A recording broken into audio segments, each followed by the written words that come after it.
Hello and good afternoon. My name is Ásdís Ólafsdóttir and I'm the CEO of Arctic Circle, and I'm very happy to be here with you today. Happy to see all of you here at the assembly, which I can tell you has been a challenge to organize, but it's so rewarding to see you all, and so I say thank you from the bottom of my heart. In this session here today, we wanted to highlight an initiative that has been developing for some time now at the Arctic Circle, and that is the initiative of the mission councils. And one of the positive outcomes of the COVID-19 pandemic was that it allowed us, and in a way it forced us to look a bit inwards and decide on how we are going to move forward, and we could also allow ourselves some time to think about things that we had thought up before but never had the time to kind of experiment or develop on. And the Mission Councils is one of these initiatives that we always wanted to strengthen, and the COVID-19 pandemic for the Arctic Circle allowed us to do that.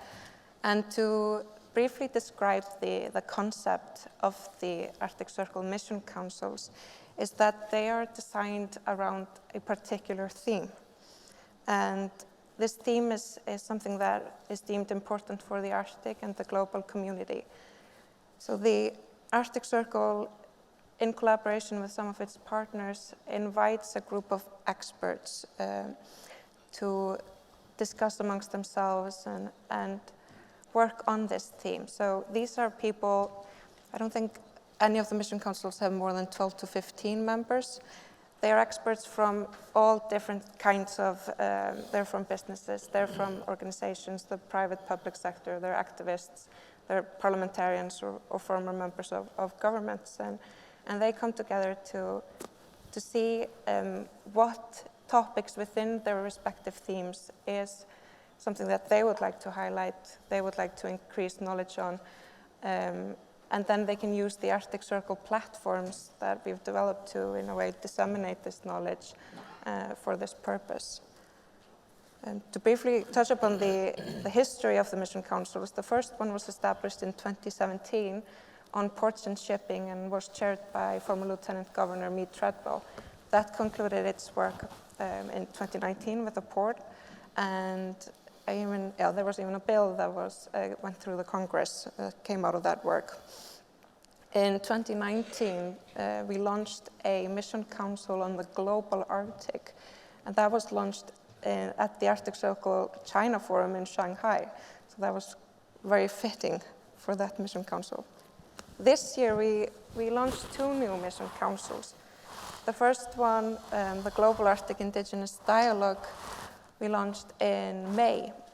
This follows a dialogue and discussion that has been ongoing at the Arctic Circle assemblies. It has been co-organized by the Arctic Circle and TERO Conservation International.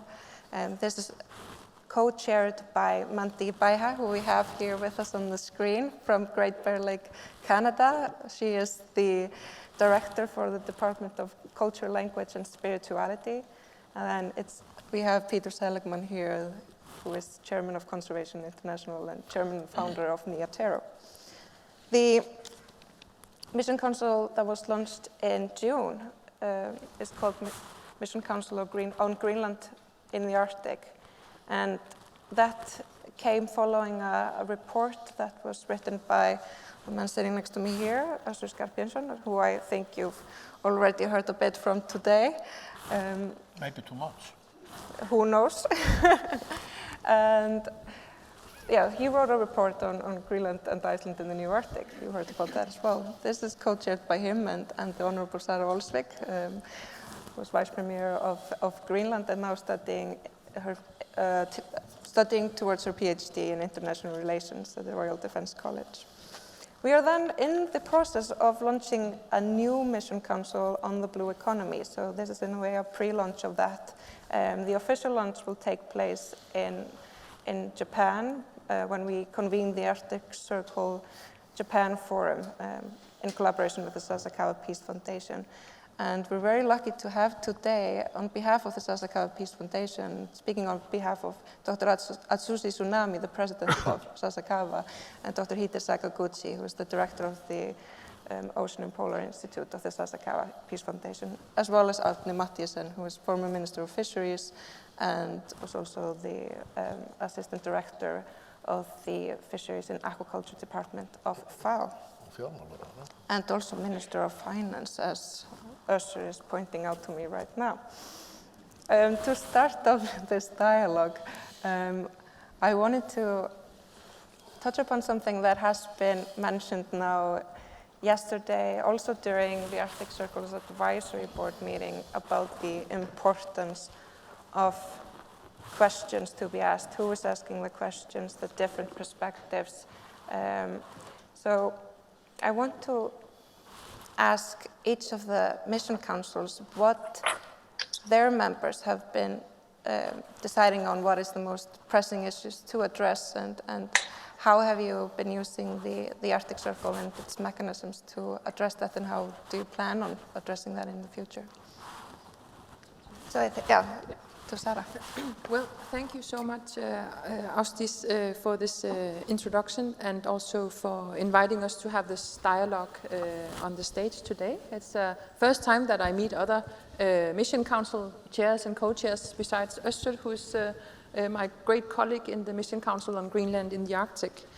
And I would actually like to start by thanking you, ssur, because you are such a great advocate in advertising for Greenland. It is just great to see how we have strong and good friends around the Arctic speaking our case, and also, of course, recognizing Greenland as a nation who has a natural seat at the table and a natural space on the platform, such as the Arctic Circle Assembly. And that also brings me to actually, in general, thanking Iceland and President Grímsson for creating this incredible and unique platform that the Arctic Circle Assembly has developed into being. I'm a former politician, so I very much understand the importance of continuing a dialogue, both on those very institutionalized levels where you have rules on who is supposed to be there and who is not supposed to be there, but to have actually also these kinds of platforms that are not so strict in rules, not completely anarchistic yet, you could say, or maybe, but actually that you can come together no matter what hat you're wearing, no matter what age you are, and sit at the table and discuss very high-level issues, the ones that we are discussing, for example, at the Arctic Circle Assemblies. And that also brings me to the mission councils. They have been given a unique chance to actually gather people who are not all in politics, who come from different areas of expertise, to be the ones guiding us now as mission council chairs in bringing subjects to the table, out on the agenda. There's a few thoughts that I have, both on the future of the mission councils, but especially on the assemblies. Exactly because we are living in the Arctic region, our beloved region, where we have been so good at institutionalizing everything, making rules for ourselves on how to do things, which is a good thing in general. This platform is exactly the platform I'm talking about, the Arctic Circle, where we can actually give the voices of the youth, of women, of indigenous peoples space. So one thing that I think we should be working more on is actually to also do that on the high-level sessions, here on the stage.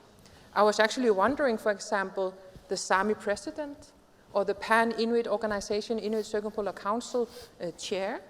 We saw that some of them have been there on the high-level sessions and the opening sessions some of the years, but now we are starting to know the drill of how the Arctic Circle Assembly is working, and being this non-institutionalized assembly, this is a good chance to actually give the floor also to the leaders of the peoples, besides the leaders of the states and the nations. We haven't had a lot of meetings in our mission council. We will be meeting tomorrow. As you said, we were initiated in June, and we were the first thing that we decided to do, and which was of the interest of so many of the members of the Mission Council, as I understand, was exactly to give the platform for the then newly elected Greenland government and the then Minister of Foreign Affairs, for him to give a presentation out in the open on the thoughts and visions of Greenland in regards to foreign affairs. And I think that is exactly some of the things that this Mission Council can do. And I look very much forward, together with ssur, to hear and meet our actual Mission Council members tomorrow morning at a meeting and continue the dialogue on what other things to do. Because there is an abundance of areas that we could work with in regards to Greenland in the Arctic. But I think that the interesting part of it is exactly what I talked about a minute ago, that we have this atmosphere of everybody being there at the table, and that we can be creative and think of new ways, both of governing, but also of having a dialogue that is not run by very specific rules of who is allowed to be there and who is not, who is going to sit in what order and how not to do things. This is an opportunity to actually let the voices of the peoples and those that are not always invited to the party be very loud and clear. So we look forward to the further work in the Mission Council. Rojana. Thank you, Sara. Lassi, if you could explain a bit. Being the chair of the Mission Council that has been the longest active. Well. Thank you. Indeed, I launched the GlobalArctic Mission Council here 2 years ago, so that long. But actually, the beauty is here that we have had this interactivity already a bit earlier, because 2014 we launched at the Arctic Circle Assembly something called the GlobalArctic Project, where we already got that approach that it's not only global impacts in the Arctic and impacting the Arctic region, but it's also worldwide implications. So you have interrelated relations and more so between the Arctic and the rest of the globe. So, and then a bit later came this idea that why not to turn that into a mission council. And I mean, this is very much showing exactly the nature of this. I mean, I don't know the other mission councils, but we are very much thinking that our mission council, it's a process. And it's an open process. And we really would like to, of course, and we should distribute, but we are also listening carefully what others would like to say, or what is their understanding, what this could be. And I mean, if we, like today, I was listening to the plenaries this afternoon, and of course Greenland, Iceland was very much in focus there. So of course that is some sort of local approach.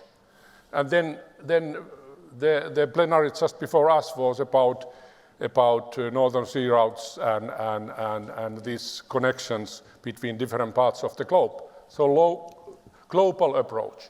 And so what we aim is to combine local, global.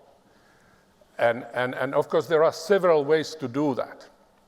But I mean, and one thing behind there is, and what the members of my mission council would like really to have, that how to replace the Arctic in the context of global multidimensional changes, and what might be the worldwide implications. And remember all the time that it's both ways. And another thing is that how we are able to go beyond the construction of the Western identity, thinking that it's only unified states. states are only real international actors. And like yesterday, if we think about all the plenaries, well, that was very much the message. But that's only one way to look at it. Because, I mean, the modern age is past. There is the global age. And that is a little bit different. And so that how we will have that kind of shift in our mindset to think about that. Because it's not only that we have participants from different parts of the globe. Of course, that is precondition for that.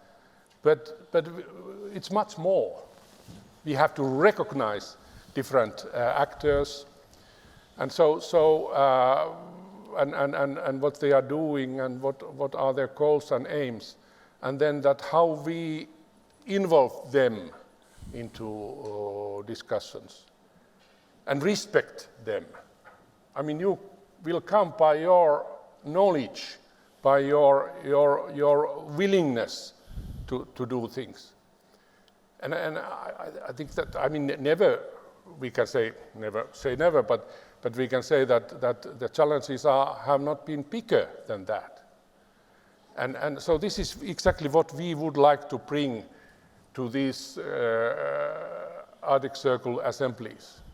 That kind of different kind of thinking going beyond what is now in a way the mainstream, because that is the mainstream now, but not forever. Thank you. Thank you, Lassi. So Peter or Mandy, who would like to? Mandy, can I ask you to explain a bit about your mission council? Hello, everyone. It's an honor to be here to share space. I only regret that I can't physically be with you. And Estes, I'd like to thank you as well for your introductions. And also, it's been a pleasure working with you and wonderful to meet everyone. And so our mission council is fairly new. And one of the things in our earlier conversations we spoke about was really what was important to Indigenous people of the Arctic. And this is, at this scale anyways, it's been a long time coming that Indigenous people's voices were at the forefront of conversations and part of conversations that were happening around us and in the globe as well. And one of the really important things that we wanted to share was really what was important to us, our way of life, our ways of being and knowing. We Indigenous people have been here since before countries, before nation states. We've been here since the beginning. We've been here since time immemorial. And it would be an honor to share our knowledge, our stories, to be part of this great mosaic as something that is appreciated and valued. And it's an absolute honor to be here, to be able to share that with others. Peter, I'll hand it over to you if you wanted to add a little bit to that. Thank you, Mandy. So Mandy is on the board of directors of TERO. She's a spiritual leader in Dene, in the ssur region by the Great Bear Lake in the Northwest Territories. And when Olsvig Grimsson, President Grimsson, spoke to me about establishing a dialogue on global Arctic Indigenous dialogue, my response was, I think it's an extremely necessary and important idea, and I'm not Indigenous. And so I called up Mandy and asked Mandy if she would be open to co-chairing, because she's a young leader and a very wise leader. And so you've heard just a few words. Later on, we're going to have a longer conversation with other Indigenous leaders, and Mandy will participate in that. So we went through in our first gathering of the council members, the mission council members, we came up with a long laundry list of issues that are really important to Indigenous peoples, both in terms of the story and the wisdom that they can share, but also the impacts that extraction and invasion and colonization over centuries have had on their well-being and on their lives. And what really stood out as we talked about it was that the Arctic can be an extraordinarily fickle and harsh environment. And yet there are dozens of indigenous peoples who have been here for millennia and have the deep wisdom and the resilience to be able to understand and thrive and survive and flourish in that. And that there's so much learning and lessons that the rest of the world can learn, especially as we deal with the enormous challenges that we're all facing, whether it's the challenge of climate or ecological destruction, or how do we get our energy, how do we have our security of food. And we really thought that it would be really important for this mission council to explore all those questions. And so we had that list. And then Mandy actually said, rather than looking at a list, which is kind of the classic way that we do things, kind of what's our long list, we need to recognize all of these issues are so tightly and closely integrated, and that it's our story. And that the most important thing we can do is really to begin to share our stories so in a way that all of us in this room and around the world can actually hear and understand and be both warned but also begin to listen so we can help each other going forward.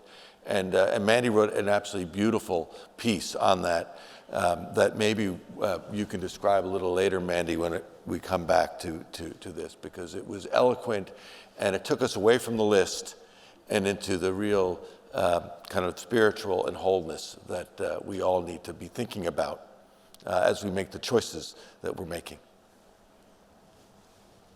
Thank you, Peter. Thank you, Mandy. I remember seeing this document that you produced after this almost first meeting of the Mission Council, and it provided a new approach to the subjects and how, of course, everything is interlinked and how can we ask the right questions. So I thought that was very impressive. We then have, so of course I can't ask the not established Mission Council on the Blue Economy the same question, but I wanted to take the opportunity to ask Árni and Dr. Sakaguchi on, since we have the Arctic represented here and we have Asia, and so I wanted to ask, why is it important that the Arctic and Asia, and especially Japan, combine their expertise in dealing with the blue economy in the world we live today? Thank you, Ásdís, and pleasure to be with you all.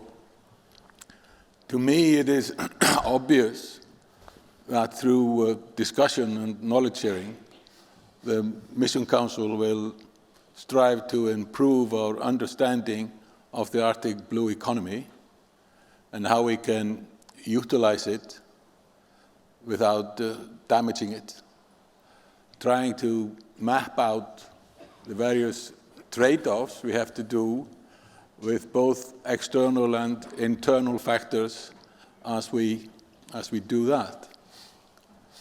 If we then consider that Asia is one of the three continents that is adjacent to the Arctic, that in this continent alone, we have 60% of the world population, as well as 1/3 of the global GDP, expected to go over half of global GDP by 2050, it, I think, becomes obvious that we cannot do without Asia when we try to answer these questions. If we then further imagine the tremendous cultural diversity in Asia and how that can help us in better working through the cultural issues that are linked to the Arctic and we need to get right. But possibly it is more appropriate that an Asian answers the question Sakaguchi-san would take over from me. Okay, right. Before everything, thank you very much for inviting me here, although actually Dr. Tsunami was invited here, but I'm happy to say something to return. What I want to say is we human beings in last couple of centuries too much pursued economic growth regardless the environmental issues, and then we lost a lot of things as we discussed in last day and today. But blue economy is originally designed for sustainability, and also each individual factory to produce something is located in the ocean, and although each individual country has an exclusive economic zone, but ocean is united, and then we have to think about we share all the ocean, but we never forget about Arctic Ocean because it's a center of the Earth for both, two poles, North Pole and South Pole. But sometimes as we too much pursued about economic growth, just likewise the Olympics Games, Paralympics Games we had in Japan this summer, and then all the players pursued gold medals. But through this community, and if we can work together and really think about the real meaning of the blue economy, then all of us can be the gold medalist. And that's why Japan, as our Saskia Peace Foundation is going to hold the Japan Forum next March. And if we can find the goal together with all of us on the same table to pursue all gold medal with us, that is one step ahead, especially targeting the Asian countries. China, Korea, and Japan are big consumers of blue economy, from the products of the blue economy. But we are not only the consumer anymore, but we have to work together and then try to be the good producer all together. And that's the way we are focusing on the Japan Forum next March. And okay, I'll finish saying right now. Yeah. Thank you. Yes, we are very much looking forward to having the Arctic Circle Japan Forum in Tokyo, and where we can go into these discussions in a bit more detail. And what I feel is so remarkable about the Mission Council is that this is almost like the Arctic Circle assemblies. There isn't like a certain theme that we put forth. It's what comes from all of you, and having this coalition or this group of experts together, it allows us to use that and access all the people that we should be talking to have this open democratic dialogue and be informed about the topics, or be more informed about what is happening in the Arctic and in the world. So I thank you to providing us with this tool to reach more people and have them more engaged in these dialogues. I believe we can take a few questions now from the audience. If anyone wants to ask the chairs of the Mission Council, the floor is yours.